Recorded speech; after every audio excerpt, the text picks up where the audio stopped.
Bonjour tout le monde, bonjour les bien-aimés de Jésus-Christ. J'espère vraiment que vous allez bien. Alors vraiment, aujourd'hui, je veux vous parler, je pense que vous l'avez déjà vu dans le titre, de ce qui me convient et ce qui ne me convient pas en tant que chrétienne. Bon, il y a beaucoup de choses à dire, il y a beaucoup de choses à... Voilà, il faut en parler. Mais vraiment, je souhaite vraiment que cette vidéo vous bénisse et que vraiment le Christ puisse entrer dans votre cœur encore plus par cette vidéo. Donc voilà, le premier point sur ce qui me convient et ce qui ne me convient pas en tant que chrétienne, c'est les musiques mondaines. Dans le point ce qui ne me convient pas. Alors, les musiques mondaines, j'ai fait l'expérience d'écouter les musiques mondaines et de ne pas les écouter en fait. J'ai fait l'expérience de pas en écouter du tout. Et vraiment, je peux vous dire que ça a une véritable influence sur vous. Les musiques mondaines ont une véritable influence sur vous que vous ne voyez pas maintenant. Voilà, vous ne voyez pas sur le coup, en fait, l'influence que ces musiques ont sur vous, mais vraiment, ça a énormément d'influence. Ça joue, par exemple, dans la colère, dans la tristesse. Si vous écoutez des musiques tristes, vraiment, ça joue sur vos émotions. Et c'est pas vraiment ça la cause principale pour laquelle ça ne me convient pas du tout, les musiques mondaines. La raison pour laquelle ça ne me convient pas du tout, c'est que le Seigneur a dit dans sa parole, tout ce que vous faites, faites-le pour la gloire de Dieu. Et en quoi écouter les musiques mondaines est pour la gloire de Dieu? Parce que la plupart des musiques mondaines dans ce monde, je veux vraiment parler des musiques mondaines qui glorifient le péché, le vol, la drogue, l'abus d'alcool, la cigarette, toutes ces choses, les rapports sexuels avant le mariage. Vraiment, ces musiques qui glorifient en fait le péché. Ces musiques qui glorifient le péché, qui ne font que glorifier tout simplement le diable. La parole de Dieu dit, tout ce que vous faites, faites-le pour la gloire de Dieu. En quoi chanter des musiques qui glorifient le péché, glorifie le Seigneur? Donc là, il y a quelque chose qui ne va pas. Il y a beaucoup qui me disent, ah ouais, mais moi, il y a beaucoup qui me disent, j'ai vu sur plusieurs vidéos, en principal TikTok, parce que TikTok, c'est vraiment là où j'ai vu, ça m'a choqué, que le fait que beaucoup de chrétiens, en fait, utilisent les musiques mondaines en dessous de leurs vidéos. Ça ne me convient pas. Mais c'est même pas moi à qui ça ne convient pas, ça ne convient pas au Seigneur. Pourquoi? Parce que ça ne matche pas en fait. On ne peut pas combattre l'obscurité avec l'obscurité. On est obligé de combattre l'obscurité avec la lumière. Donc si tu utilises des musiques mondaines pour tes vidéos en fait, tu mets à côté la lumière avec l'obscurité, ça ne marche pas, ça ne marche pas. Donc vraiment sur TikTok, je vous exhorte les chrétiens, s'il vous plaît, arrêtez d'utiliser les sons mondains en fait. Utilisez les sons mondains, utilisez les musiques chrétiennes. Donc vraiment un des points aussi qui est très important et qui m'a choqué quand le Seigneur m'a dit, c'est le fait que, en fait, écouter les musiques chrétiennes, si les chrétiens, nous mettions à écouter des musiques chrétiennes par rapport aux musiques mondaines, ça évangéliserait même sans le vouloir. Donc là, c'est un autre niveau. C'est-à-dire que si les parents nous voient écouter des musiques chrétiennes et bon, à un moment, ils voient que ça sonne assez bien en fait, ça sonne assez bien, ils commencent à aimer bien le son. Sans le savoir, ils vont commencer à écouter des musiques chrétiennes. Vous imaginez la joie du Père en voyant des athées le louer? Non, ça c'est vraiment beaucoup plus. C'est incomparable, inestimable. La joie du Père en voyant des athées le glorifier, la joie de Jésus-Christ. Et le Saint-Esprit pourrait tellement passer en fait dans le cœur de ces personnes qui commenceraient à écouter des musiques chrétiennes juste parce que, voilà quoi. C'est une manière d'évangéliser. Donc le fait, pour nous les chrétiens, d'arrêter d'écouter des musiques mondaines, c'est pas seulement à notre niveau, c'est aussi au niveau du monde. C'est aussi une manière de toucher les cœurs. Le Saint-Esprit peut passer par là. C'est une porte ouverte à l'Esprit de Dieu. Donc ça, c'est un vrai point. Tout ce que vous faites, faites-le pour la gloire de Dieu. Et vraiment, gloire au Seigneur Jésus-Christ qui m'a révélé ça. Les musiques mondaines, surtout pour ceux qui les réécoutent, en fait, ça a un impact sur votre vie. La parole de Dieu dit aussi que la vie et la mort sont au pouvoir de ta langue. Donc ça veut dire que si tu ne fais que répéter à chaque fois dans des chansons que toi tu es un voleur, je suis désolée, mais à un moment tu vas vouloir voler. Tu ne vas pas forcément aller voler, mais je veux dire ça va toujours impacter sur toi. Parce que la vie et la mort sont au pouvoir de notre langue.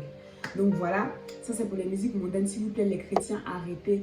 Il y a beaucoup qui me diront, ah oui, moi j'ai pas reçu cette conviction. Non, là, je pense que vous vous trompez. Je peux comprendre le fait que vous ayez l'impression que vous n'avez pas reçu cette conviction du Saint-Esprit, mais les musiques mondaines, c'est plus que ça. La musique a de la puissance.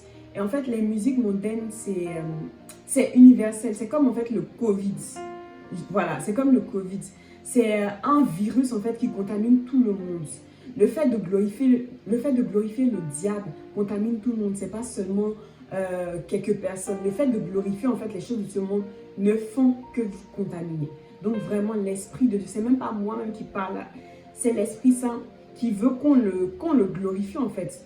La parole de Dieu dit que nous avons été créés pour la gloire de Dieu. Donc pourquoi le Seigneur va vouloir que nous écoutons des musiques mondaines au lieu d'écouter des musiques qui le louent? En fait, ça n'a pas de sens. C'est vrai que c'est pas facile. C'est pas facile. Moi, j'ai arrêté d'écouter les musiques mondaines. C'est vrai, d'un coup. Et des fois même, je suis encore tentée. Je vais pas vous mentir, je suis encore tentée. Mais je m'accroche au Christ. C'est-à-dire que je lui dis tout. Je lui dis, ah papa, là je suis en train d'écouter des musiques que je ne veux pas. Donne-moi de demeurer ferme en fait dans mes convictions. Donne-moi de demeurer ferme dans le fait de ne pas écouter ces musiques-là parce que je sais très bien que ça glorifie notre ennemi en fait, le diable en fait. Et une des choses qui me permet vraiment de lutter contre ces musiques mondaines, des fois qui reviennent dans ma tête parce que on est des humains, hein, donc voilà, c'est pas, tout n'est pas acquis. Mais vraiment une des choses qui me permet de lutter, c'est de me rappeler que ça ne fait que glorifier le diable. Et le diable, je le hais, je le hais, je le hais. Donc, c'est même pas possible. Donc, c'est ça qui des fois, qui m'a affermi dans le fait de ne pas m'écouter. Et puis, voilà, quoi. Je prie, je passe beaucoup de temps dans la prière. Vraiment, je vous exhorte, surtout les chrétiens, arrêtez d'écouter, de mettre des sons mondains en dessous de vos vidéos chrétiennes. Vraiment, ça ne matche pas, ça ne va pas ensemble. Le bien et le mal ne vont pas ensemble. Il faut choisir votre camp. Donc, dans ce qui me convient, la musique chrétienne, bien évidemment, les musiques chrétiennes, le pouvoir de la musique chrétienne, c'est un truc de ouf. Quand j'ai arrêté vraiment d'écouter les musiques mondaines, il n'y a pas beaucoup de temps. Ce qui me convient, c'est le fait d'écouter les musiques chrétiennes parce que les musiques chrétiennes nourrissent notre esprit. Elles nourrissent l'esprit et elles ouvrent des portes à l'esprit de Dieu. Donc, plus on va écouter des musiques chrétiennes, plus on va déclarer en fait que le Seigneur est dans nos vies, que le Seigneur est bon, que le Seigneur nous bénit, plus ça va arriver dans notre vie. C'est que du bénéfice en fait. Les musiques chrétiennes, non seulement c'est que du bénéfice, mais le point le plus important, c'est que ça loue, ça glorifie le Seigneur Jésus-Christ. Nous avons été créés pour glorifier Jésus. Nous avons été créés pour montrer la gloire du Seigneur Jésus-Christ en fait. Ce n'est même pas forcément à propos de nous qui devons gagner des bénéfices. Non, pas forcément. C'est plus et nécessairement pour glorifier le Tout-Puissant. La parole de Dieu dit que tout genou fléchira lorsqu'on parlera de l'agneau. Et tout genou confessera que Jésus est sorti du tombeau. En fait, c'est tellement puissant, c'est tellement fort. Glorifier celui qui nous a créés est tellement important et c'est tellement beau. Vraiment, vraiment, vraiment. Les musiques chrétiennes, ça me convient fort, fort parce que c'est donner l'honneur à mon Dieu, c'est louer mon Dieu, c'est glorifier mon Dieu. Et je suis née pour ça. Vous êtes nés pour ça. Nous sommes nés pour ça. Nous ne sommes pas nés pour glorifier les choses dans ce monde. Et je vous assure que j'ai fait une expérience lorsque j'écoutais des musiques chrétiennes. Des fois dans ma vie, des fois dans ma vie de tous les jours, l'Esprit Saint a pris la place, il a pris le contrôle. Et il m'a rempli d'amour, il m'a rempli de paix, il m'a rempli de joie. Ce sentiment, c'est mieux que les drogues, c'est mieux que les bonheurs éphémères, des bonheurs qui sont des bonheurs. C'est mieux que tout, c'est mieux que le sentiment même de faire le tour du monde. Parce que en fait, le Seigneur Jésus-Christ est tellement puissant, il y a tellement de plénitude en lui, que lorsqu'il entre, il pénètre en fait dans notre cœur. En fait, on est dans les vapes et on est tellement heureux, on est tellement rempli d'amour, on est tellement rempli de paix. Nous tous, notre but sur cette terre, c'est quoi? C'est d'être heureux. Et il y a une seule façon d'être heureux. Jésus-Christ, parce que c'est notre créateur, c'est notre sauveur. Donc vraiment, les musiques chrétiennes, vous n'imaginez pas à quel point elles vont changer votre vie. Je vous conseille et ça me convient vraiment. Donc ce qui ne me convient pas, allez en boîte de nuit. Alors ce point, il me fait beaucoup rire, en même temps pas du tout. Je sais que beaucoup de chrétiens en fait ont du mal à... En anglais on dit les lukewarm Christians. Je sais que beaucoup de chrétiens ont du mal à arrêter les choses mondaines, aller en boîte de nuit, surtout nous les jeunes vraiment. Moi-même je suis jeune, hein, je ne suis pas parfaite, je passe mon temps à demander de l'aide. Donc vraiment ne me regardez pas en mode la meuf elle est grave, voilà, en autre stade et tout. Je passe mon temps à prier, tout simplement. Moi je ne suis rien, moi je suis une humaine qui ne fait que demander de l'aide à son père en fait. Comme si vous vous noyez. Moi, la différence est que je ne fais que demander. Tant que mon père ne m'a pas secouru, je fais que prier, Je prie sans cesse en fait, tout simplement. Donc, je vais vous dire, par rapport à aller en boîte de nuit, c'est un non, c'est un non, c'est un non. La parole de Dieu nous dit, Romains 12:2 nous dit, ne vous conformez pas au siècle présent, mais soyez transformés par le renouvellement de l'intelligence. La volonté d'aller en boîte de nuit, c'est quoi? C'est être heureux, c'est ça. Mais et si vous aviez déjà trouvé ce bonheur avec Christ? Et si vous avez déjà trouvé le bonheur que vous imaginez? Imaginez-vous toutes les choses que vous croyez qui vous rendront heureuse, qui sont déjà réunies et vous les avez déjà. Vous avez le bonheur. Vous avez déjà le bonheur en fait. Bah, c'est exactement ça en fait. Le fait d'aller en boîte de nuit, c'est chercher à être heureux avec peut-être ses amis. Si on a déjà en fait avec Christ, on est déjà assez rempli, on est déjà assez heureux avec Christ. On n'a pas besoin en fait d'aller en boîte de nuit pour trouver ça. On n'a pas besoin de ça. Et qui ici peut me dire que s'il est rassasié, il va aller chercher à manger? Est-ce que quelqu'un qui est déjà rassasié va aller chercher à manger encore? Non. Donc la parole de Dieu c'est une nourriture. La parole de Dieu, c'est pas un livre comme les autres. C'est une nourriture. C'est une nourriture pour l'âme, une nourriture pour l'amour, une nourriture pour tout ce que le Seigneur a mis de bon en fait. Donc c'est une nourriture. Donc si vous avez faim du bonheur, parce que la plupart du temps, nous les jeunes chrétiens, quand on va en fait en boîte de nuit, même si on n'est pas jeune chrétien, nous les jeunes, quand on va en boîte de nuit, c'est pour aller fêter, pour être heureux en fait. Mais si vous avez déjà trouvé la meilleure nourriture, le meilleur bonheur ailleurs, vous n'avez pas besoin en fait d'aller en boîte de nuit. Donc c'est ce que je veux vous dire aujourd'hui. Le fait d'aller en boîte de nuit en fait, ça relève d'une volonté d'être heureux. Donc c'est ça qui est un peu caché, ça relève d'un vide qu'on a besoin de remplir et qu'on pense que le fait d'aller là-bas va nous remplir. Alors que pas du tout. Aller en boîte de nuit, en plus de ne pas nous remplir et nous rendre heureux, c'est une énorme porte ouverte au diable. C'est une énorme porte ouverte au diable. C'est vraiment la raison pour laquelle j'ai pris la résolution que plus jamais tu ne vas me trouver dans ça. Never again. Never again. C'est parce que le diable passe par là pour mettre toutes sortes de choses. C'est-à-dire que dans les boîtes de nuit, qu'est-ce que vous pouvez trouver qui glorifie le Seigneur dans les boîtes de nuit en fait, tout simplement? Rien du tout. Rien du tout. Dans les boîtes de nuit, la parole de Dieu dit aussi que vaut mieux un seul jour, je pense, passer aux côtés du Seigneur que 1000 autres. Ça veut dire que le Seigneur a plus pour vous qu'une boîte de nuit. Toi qui me regardes, toi qui te dis, mais je suis jeune, je veux profiter de la vie. Jésus est la vie. Si tu commences à le suivre, tu vas voir que tu n'as jamais été plus en vie. Tu penses peut-être que les gens vont te critiquer, tu penses peut-être que les gens vont penser que tu n'es pas cool. Il y a un plus grand amour qui t'atteint et qui frappe à la porte de ton cœur depuis des années. Plus que tes amis, plus que tes parents, plus qu'un mari ou une femme ne t'aimera jamais. C'est Jésus-Christ.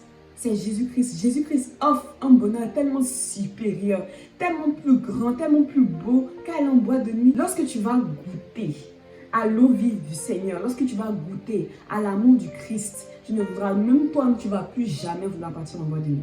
Donc c'est ce que je veux dire aux jeunes, que vous soyez chrétiens ou pas. La boîte de nuit ne va jamais vous remplir, ne va jamais vous rendre heureux. Au contraire, vous aurez l'impression, en fait, vous vivrez avec cette impression. Vous aurez l'impression d'être heureux sur le coup, mais après, à un moment, vous allez toujours être triste, vous allez toujours être dépressif. Ça ne va pas remplir le vide qui est en vous. Au contraire, ça va vous incruster, incorporer dans le péché. Et donc, vraiment, c'est pas possible. Moi, ça ne me convient pas. Et je prie que ça ne me convienne à aucun chrétien, surtout nous les jeunes. Vraiment, les vieux, je ne vous explique pas, mais vraiment, ma génération, j'ai pas peur pour nous, mais il y a des choses vraiment Des choses vraiment, toi-même tu te dis waouh. Non, donc vraiment, je prie que le Seigneur touche votre cœur. Donc, toi qui me regardes, tu te dis, mais j'ai toujours envie. Prie sans cesse. Prie le Seigneur Jésus-Christ. Crie-lui. Dis-lui, Seigneur, je vais arrêter d'aller en boîte de nuit. Je veux trouver l'amour dont il parle. Un amour si fort, un amour si grand, un amour si puissant, un amour si présent que vous n'aurez plus besoin de rien d'autre. Un amour si grand que l'amour du Christ. Cet amour-là, vous ne le trouverez jamais en boîte de nuit. Ni en des parents, ni en des amis, ni en personne. Donc voilà, ça ne me convient pas. Donc ce qui me convient en contradiction avec ça, aller à l'église. Alors, aller à l'église, c'est vraiment un pur bonheur pour moi. Et ça rejoint un peu, bah oui, ça rejoint le point, ce qui ne me convient pas. Mais en fait, il y a beaucoup de gens, il y a beaucoup d'entre nous, qu'on soit vieux ou jeunes, qui allions à l'église de manière religieuse en fait. De manière religieuse. Et moi, je vais vous dire aujourd'hui, c'est vrai. Il y a une partie de la religion dans le fait d'aller à l'église, c'est vrai. La religion, en fait, c'est la manière dont tu pries le Seigneur. C'est qui est-ce que tu pries. C'est vrai que la religion peut jouer un rôle, en fait, dans la manière d'aller à l'église. Mais je veux vous dire qu'avant tout, ce que moi, j'aurais aimé qu'on me dise depuis très longtemps, c'est que je suis censée être la plus heureuse possible lorsque je vais à l'église que lorsque je fais autre chose. C'est-à-dire que lorsque je vais à l'église, je suis censée être tellement heureuse que j'ai envie de repartir encore la semaine prochaine. Je dois être plus heureuse d'aller à l'église que d'être sur mon téléphone. Je dois être plus heureuse d'aller à l'église que d'aller dans des fêtes. Je dois être plus heureuse d'aller à l'église que d'être avec ma famille. Oui, parce que le Seigneur est supérieur en fait. L'amour du Seigneur, le Christ est supérieur à notre famille. Ce que je veux vous dire aujourd'hui, que j'ai appris vraiment dans ma vie et qui me convient énormément, c'est trouver la joie d'aller à l'église. Et lorsque vous trouvez la joie en fait d'aller à l'église, vous aurez envie de repartir. Vous aurez envie en fait de plus connaître le Christ. Vous aurez envie en fait de plus tomber amoureuse, de plus approfondir votre relation avec Christ. Le Christ, je ne le répète jamais assez, avant tout. C'est une histoire d'amour. Et donc, c'est comme si vous allez rencontrer l'amour de votre vie. C'est pas comme si vous allez rencontrer l'amour de votre vie. À chaque fois que vous partez à l'église, l'église c'est la maison du Seigneur. Donc, à chaque fois que vous partez voir votre petite amie, vous êtes bien heureux. Et lorsque vous allez à l'église, vous vous dites « Oh, mais ça va être ennuyant et tout ça. » Il y a quelque chose qui ne va pas, il y a quelque chose qui ne va pas, il y a quelque chose... Les calculs ne sont pas bons, Kevin. Non, sérieux, les calculs ne sont pas bons. Sérieux. Donc vraiment, moi je prie que aller à l'église devienne une véritable joie pour vous tous. Parce que moi, c'est une énorme joie. J'aime tellement aller à l'église. J'aime tellement trouver l'amour de ma vie en fait. C'est comme ça que je le vois. J'aime tellement rencontrer l'amour de ma vie, parler avec l'amour de ma vie, prier à l'amour de ma vie. C'est comme ça. C'est comme ça avant tout la vie de chrétienne. Et donc vraiment, je prie que chacun d'entre vous puisse ressentir ça, puisse voir en fait aller à l'église comme quelque chose de tout nouveau. Je prie que le Seigneur touche votre cœur au nom de Jésus-Christ, je prie. Le troisième point, ce qui ne me convient pas. Donc ce qui ne me convient pas, c'est être nourri dans l'esprit par les choses mondaines, plus que les choses chrétiennes. Je vous explique. Chacun se divertit à sa manière. Maintenant, il y a des choses du monde et il y a les choses de Dieu. Il y a le royaume des cieux et il y a le monde. Donc moi, ce que j'ai remarqué, c'est que lorsque je suis plus nourrie dans l'esprit, par exemple, lorsque j'ai passé, si je passe trop de temps en fait à regarder la télévision, pas forcément des choses chrétiennes, la télévision, les réseaux sociaux, ou si je passe mon temps à être trop sur les réseaux sociaux, à regarder la vie de Kylie Jenner, et que en fait je passe mon temps à remplir mon esprit avec comment elles vivent leur vie, ou bien comment ils vivent leur vie, ou comment ces personnes-là font, ou ce que ces personnes achètent, qui vont surtout en contradiction avec ma chrétienté, bah, je me rends compte que je suis plus à même de faire des choses que le Seigneur ne veut pas, de pécher et de justement en fait m'éloigner du Seigneur. Donc je veux vraiment vous dire, je veux vraiment que vous compreniez ce point, il est subtil en fait, il est très subtil, il est très subtil. Je ne veux pas dire aux gens d'arrêter de se divertir, pas du tout, vous pouvez faire ce que vous voulez, si ça honore le nom du Christ. Et c'est pas ce que je veux vous dire que Le problème, en fait, lorsqu'on est plus rempli dans notre tête par des choses mondaines que des choses chrétiennes, c'est que là, les tentations peuvent vraiment être plus difficiles, les combats peuvent être plus difficiles, les choses peuvent être vraiment, vraiment, vraiment plus difficiles. Et donc, c'est vraiment pour vous. Et surtout, lorsqu'on fait ça, il y a des fois où on s'éloigne clairement du Seigneur. Il y a beaucoup d'hommes de Dieu, il y a beaucoup de femmes de Dieu qui ont pas forcément arrêté de prier, qui n'ont pas forcément arrêté d'être chrétiens pour de gros dramas ou des trucs comme ça, mais juste parce que en fait, elles se laissaient tellement impacter par les choses de ce monde qu'elles n'étaient pas assez nourries dans l'esprit avec les choses de Dieu, avec les choses de Jésus-Christ. Donc c'est vraiment très important. En fait, c'est subtil parce qu'on a l'impression que c'est pas aussi important que ça. Mais c'est vraiment déterminant. La manière dont on se divertit aussi, c'est déterminant. Donc je répète, je ne dis pas qu'il ne faut pas se divertir. Je dis plus que le fait de plus regarder des choses mondaines, se divertir de manière mondaine, pardon. Oui, se divertir de manière mondaine par rapport à se divertir de manière aussi chrétienne peut être vraiment, véritablement nuisible. Parce que beaucoup de gens pensent que en fait, la vie de chrétienne, la vie des chrétiens n'est pas chic, la vie des chrétiens n'est pas amusante, la vie de chrétienne, c'est vraiment chiant et tout ça. C'est là qu'il y a le problème. Nous avons été créés pour la gloire de Dieu. Donc comment on peut dire en fait qu'on ne va pas aimer ça? Je vous explique mieux. C'est comme si vous avez une plante et vous me dites qu'une plante n'aime pas pousser. Même si moi je viens vous dire ça, vous allez me dire c'est pas ton problème. C'est exactement ça. Nous sommes des créatures de Dieu. Donc si on n'aime pas en fait servir le Seigneur, si on n'aime pas se divertir même en pensant au Seigneur, en fait, ça veut dire qu'il y a quelque chose qui ne va pas. Ça veut dire qu'on nous a menti. Si on empêche une plante de pousser, bah bien évidemment qu'elle ne poussera pas, tout simplement. Si on fait croire à une plante qu'elle n'aime pas pousser, bien évidemment, si elle est convaincue de cette chose, elle ne poussera pas, elle ne poussera pas. Un point très important, très subtil, mais qui peut éloigner beaucoup de gens, beaucoup de jeunes. Surtout, là, c'est un peu une vidéo jeune. Mais c'est normal, c'est normal. Ça éloigne beaucoup de jeunes parce que nous cherchons tous à être heureux et que nous, les jeunes, on a l'impression, des fois, bien évidemment, ces mensonges démoniaques là, que la chrétienté, c'est ennuyant.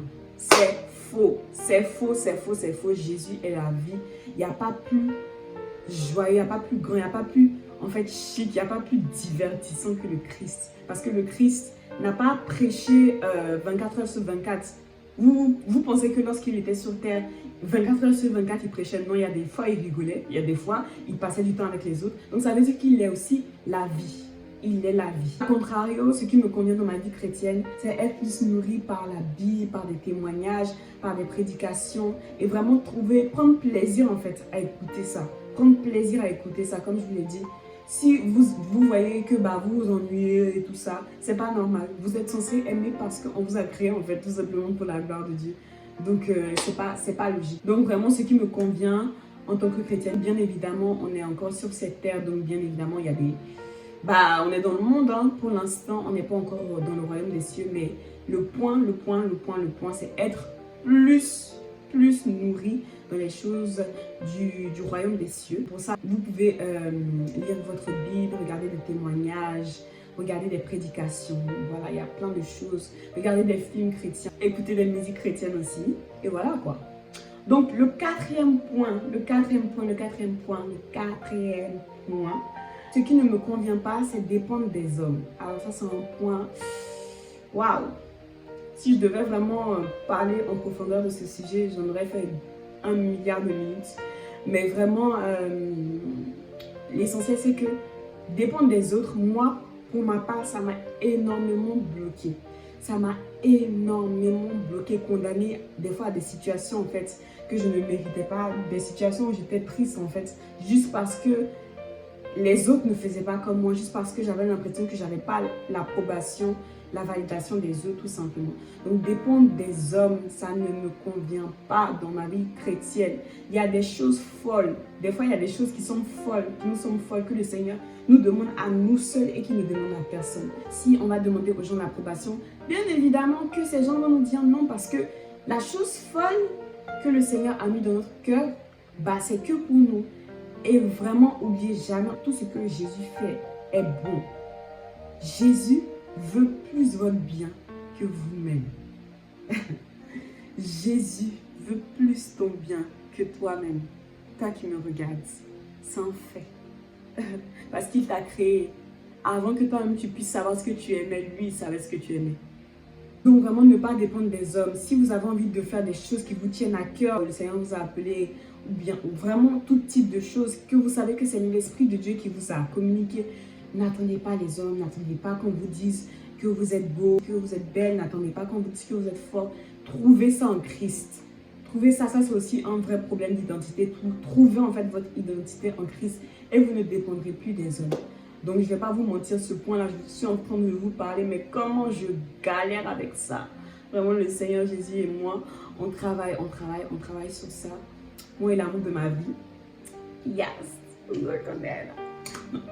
Désolée. Donc, vraiment, en tant que chrétienne, ça ne me convient pas de dépendre des hommes. En contradiction avec ce point-là, ce qui me convient donc, c'est le fait de dépendre de Dieu, ne pas dépendre des hommes, bien évidemment.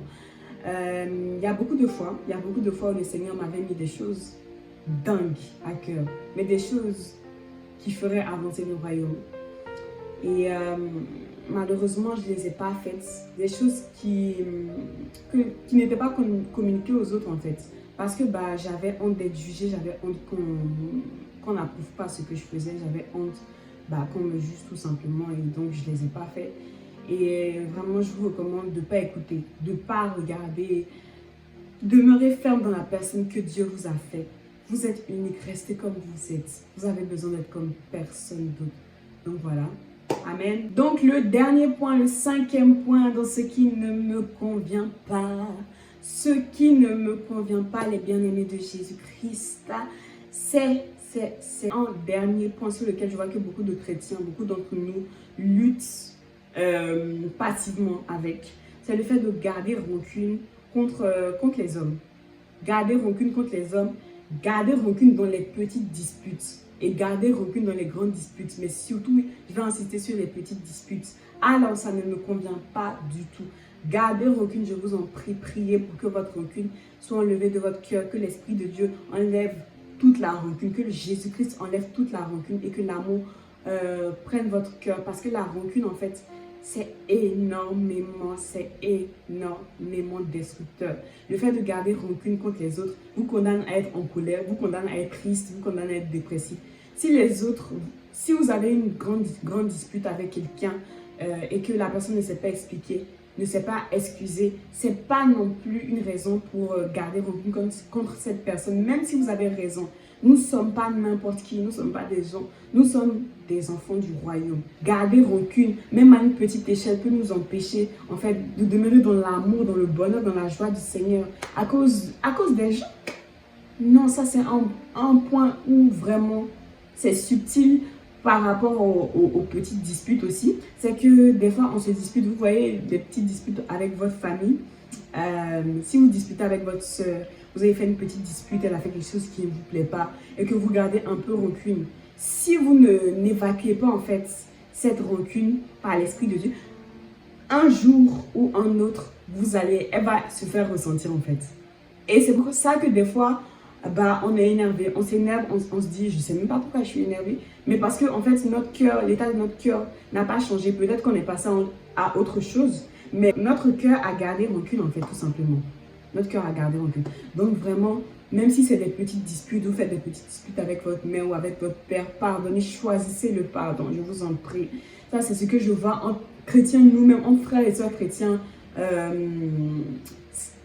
C'est répandu énormément dans les églises et tout ça. Le fait de garder rancune, le fait de dire « Ah ouais, mais lui, il ne m'a pas parlé et tout. Moi, je ne vais pas aller lui parler. » Non. Non. Tu es chrétien.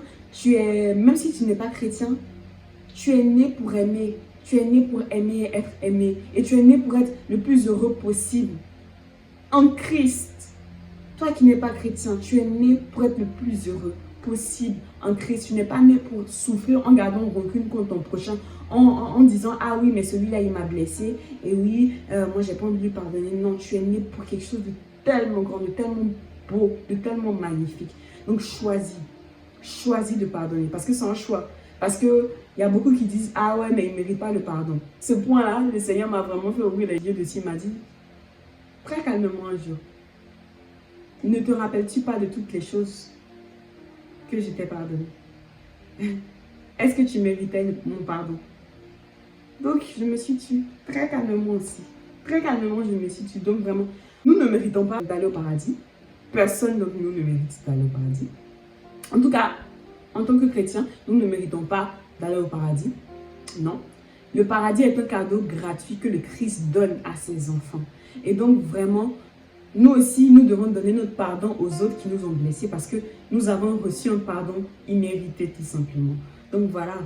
Ce qui me convient du coup, en 5e point, c'est le fait d'être pleine d'amour. Pleine d'amour, pleine d'amour, pleine d'amour. Pour ceux, surtout pour ceux qui me font du mal. Plus tu me fais du mal, plus mon cœur doit être rempli d'amour en fait. En tant que chrétien, c'est ça. Parce que nous avons fait du mal à Dieu, nous avons déçu le Seigneur, nous avons fait des choses. Il se disait, mais c'est pas possible. Mais quoi? Il a choisi d'être encore plus rempli d'amour pour nous. Parce qu'il aurait pu dire non, vous allez tous en enfer. C'est un choix. Il a choisi de pardonner, il a choisi de nous aimer.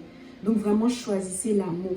Et vraiment, ce qui me convient, c'est de demeurer dans l'amour. Toujours savoir que Dieu m'aime, donner de l'amour à mon prochain, dire des mots doux, des mots vraiment mignons, en fait, tout cute, aux gens, à des gens que je ne connais pas. Oui, oui, oui, oui, c'est ça. C'est ce qui me convient parce que en tant que chrétien, nous sommes nés pour être toujours dans la joie, toujours dans l'amour, toujours dans la paix, même pendant les épreuves. Donc vraiment, choisissez d'aimer, choisissez de pardonner. Et ne gardez pas rancune, même si vous dites que c'est un petit truc. Si vous avez une petite animosité envers votre prochain, s'il vous plaît, priez, priez, priez, priez. Et que le Seigneur enlève cette rancune en vous. Donc voilà, aimez votre prochain comme vous-même. Je vous aime, le Seigneur vous aime encore plus que moi. Jésus vous aime et vraiment j'espère que vous avez ressenti l'amour du Christ à travers cette vidéo. Tous ces points, c'est vraiment pour que vous puissiez grandir dans votre vie chrétienne. Bon, je ne connais pas tout, hein, mais ça, c'est le peu que je connais. Vraiment, je ne connais pas tout, mais ça, c'est vraiment les points que le Seigneur m'a mis à cœur de dire. Et donc, voilà, je vous souhaite le meilleur. Je vous fais de gros bisous. Et j'espère vraiment que le Seigneur va s'installer dans votre cœur d'une manière surnaturelle, comme ça n'a jamais été le cas avant. Dieu vous aime. Je vous fais de gros bisous. Gloire au Seigneur Jésus-Christ. Soyez bénis.